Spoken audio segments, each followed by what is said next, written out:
Um, what I'd like to do now, though, since I may have to digress, I'm going to read Gurdjieff's take on all this, not from BT, but I have a nice book called The Guide and Index to G.I. Gurdjieff's Beelzebub's Tales to His Grandson.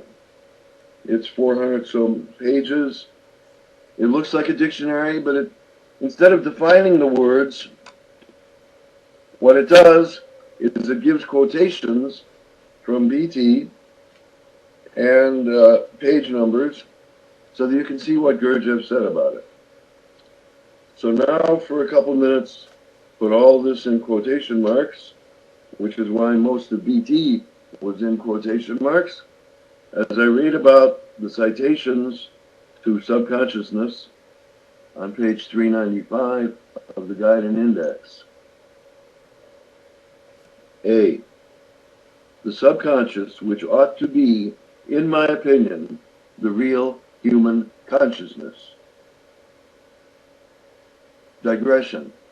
See, we're used to the idea that our normal ego consciousness is the real one, and according to Norman Vincent Peale and those people, the subconscious is some kind of machine that takes orders from us, and if we're thinking good orders, it will make good things. It will manufacture health, wealth, prosperity, and friendliness.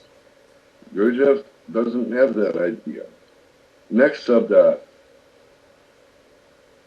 under subconsciousness. The other consciousness is formed from the already previously formed material results transmitted to him by heredity, which have become blended with the corresponding parts of the entirety of a man, as well as from the data arising from his intentional evoking of the associative confrontations of these materialized data already in him. The whole totality of the formation, as well as the manifestation of this second human consciousness, which is none other than the subconscious, and which is formed from the materialized results of heredity and the confrontations actualized by one's own intentions, should, in my opinion, predominate in the common presence of a man. Pages 25 and 26 of BT. Next. Objective consciousness has gradually penetrated and become embedded in that consciousness, which is here called subconsciousness, in consequence of which it takes no part whatever in the function of their ordinary consciousness. Ashiata Shimas, 359. I decided to concentrate the whole of myself from then on to the creation here of such conditions that the functioning of the sacred conscience still surviving in their subconsciousness might gradually pass into the functioning of their ordinary consciousness. Ashiata Shimash, page 360. Next.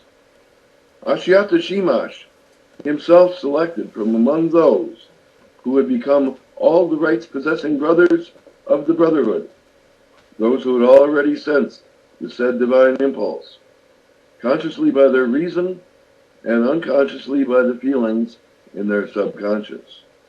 Next, most of the causes of the strangeness of their psyche, that is, three-brain beings on earth, are found not in that usual consciousness of theirs, but in their subconscious. Next, the bringing to light of the properties found in their subconsciousness turned out to be possible only with the intentional help of that consciousness. End quote. Now I'm going to stop reading from Beelzebub's Tales, and I hope Mr. Gage understands now that you got to read it. You cannot summarize this stuff. It is mind-blowing, and it transforms what you are. What's this about monkeys? You know, if you don't want to listen to me, just leave the room. I'm sorry. Anyway, Gurdjieff is saying that the consciousness I think I have, the ordinary, everyday, waking consciousness, only, well, we think it's real. But he thinks, and I'm jumping to page 580 or so of BT, our real consciousness comes out in dreams at the subconscious level. So he's saying to me that my dream life is the real me, not Jim Crow walking through life, eating food, going to meetings, driving a car. He's saying that my dreams are where my conscience, which is the source of organic shame and of real objective morality, rather than social morality. Social morality is just a part of a false personality. It is taught. And all this, I hypothesize, comes when civilization takes a human being at an early age, say 4 or 5, puts him or her in school, starts teaching him numbers and the alphabet, and begins programming a personality. The ego consciousness in me was implanted by data when I wised off for something in kindergarten, and I was put outside in a dark corner of the meeting hall where they had plays and bingo, and I was forced to be alone, and I was shocked. I came to. I became aware of my own existence as an ego. And I think that's what education does. And that's why Gurdjieff said that in some cultures where there's less education, where people are closer to nature, less book learned, they have stronger essence. My essence got shoved away, and from then on I became a book person. Everything in me was the accidental result of data imparted by manifestations of teachers and of various books that I read.